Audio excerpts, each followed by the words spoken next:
মুসলিম ভাই বোন, রাসূলের পদ্ধতিতে সালাত আদায় করুন। তিনি বলেন, সাল্লু কামা রাআইতুমুনি উসাল্লি, তোমরা সালাত আদায় করো যেভাবে আমাকে সালাত আদায় করতে দেখছো।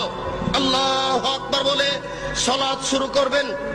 সালাত শুরু করার সময়তে দুই পায়ের মাঝে অর্ধ হাত এক বিঘত মতো ফাঁক থাকবে। স্পষ্ট হাদিস দ্বারা প্রমাণিত নয়। পাশে আর একজন দাঁড়ালে পায়ে পা মিলিয়ে দাঁড়াতে, ভারসাম্য বজায় রাখতে যতটুকু দুই পায়ের মাঝে ফাঁকা রাখতে হয় ততটুকু রাখতে হবে। কিন্তু ওরা বলেছে, ওই যে যারা বলেছে ভোট দাও বুবু জান্নাত পাবা বুবু, ওরা যে বলেছে বুবু ভোট দাও, ওরা কিন্তু বলেছে যে দেখো দুই পায়ের গোড়ালি এভাবে লাগিয়ে রাখিও। কেন লাগিয়ে না রাখলে লজ্জা স্থানের যোগাযোগ মাটির সাথে থাকবে। নাউজুবিল্লাহ, বড় নোংরা কথা বলেছে। সাবধান, মহিলা পুরুষ একই ব্যাপার। ভারসাম্য বজায় রাখার জন্য দুই পায়ের মাঝে যতটুকু ফাঁকা রাখা প্রয়োজন ততটুকু ফাঁকা রাখবেন। আল্লাহু আকবার বলে হাতের আঙ্গুলি জমা জমা করে কাঁধ সামনাসামনি, কাঁধের লতি সামনাসামনি হাত উঠাবেন। এইভাবে থুতনির নিচে নিয়ে আসবেন না, কান ধরবেন না। একাধিক সহিহ হাদিস কাঁধ সামনাসামনি। এই আল্লাহু আকবার বলে ডান হাতের কবজি বাম হাতের কবজির উপরে রাখবেন। আল্লাহু আকবার বলার পূর্বে কোনো শব্দ চলবে না। সশব্দে নিয়ত করলে আল্লাহ রাসূলকে অপমান করা হবে। সশব্দে নিয়ত করলে আল্লাহ রাসূলকে উপেক্ষা করা হবে।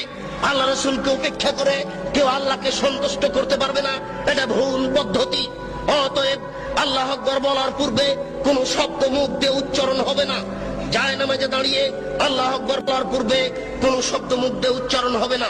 ডান হাতের কবজি বাম হাতের কবজির উপরে দিতে পারেন, সহিহ হাদিস। আর একটু আগে বাড়িয়ে বাহুর উপরে বাহু দিতে পারেন, সহিহ হাদিস। বুকের উপরে রাখবেন, নাভির নিচে রাখার 3টি হাদিস আছে যা গ্রহণীয় নয়। অতএব বুকের উপরে রাখুন। আপনি বলুন, আল্লাহুম্মা বা'id বাইনি ওয়া বাইনা খাতায়ায়া কামা বা'আদতা বাইনাল মাশরিক ওয়াল মাগরিব। হে আল্লাহ, তুমি আমাকে আর আমার পাপকে অত দূরত্বে রাখো, পূর্ব এবং পশ্চিমকে তুমি যত দূরত্বে রেখেছো, পূর্ব এবং পশ্চিম যেমন লক্ষ লক্ষ মাইল দূরত্ব রয়েছে, তুমি আমাকে আর আমার পাপকে অত দূরত্বে রাখো। আল্লাহুম্মা নাক্কিনি মিনাল খাতায়া কামা ইউনাক্কা সাওবুল আবিযু মিনাদ দানাস। হে আল্লাহ, তুমি আমার পাপকে ধুয়ে পরিষ্কার করে দাও যেমন ভাবে সাদা কাপড়কে ময়লা থেকে ধুয়ে পরিষ্কার করা হয়। আল্লাহুম্মা আগসিল খাতায়ায়া বিল মাই ওয়াস সালজি ওয়াল বারাদ। হে আল্লাহ, তুমি আমার পাপকে ঠান্ডা স্বচ্ছ পরিষ্কার পানি দিয়ে ধুয়ে পরিষ্কার করে দাও। আউযু বিল্লাহি মিনাশ শাইতানির রাজিম।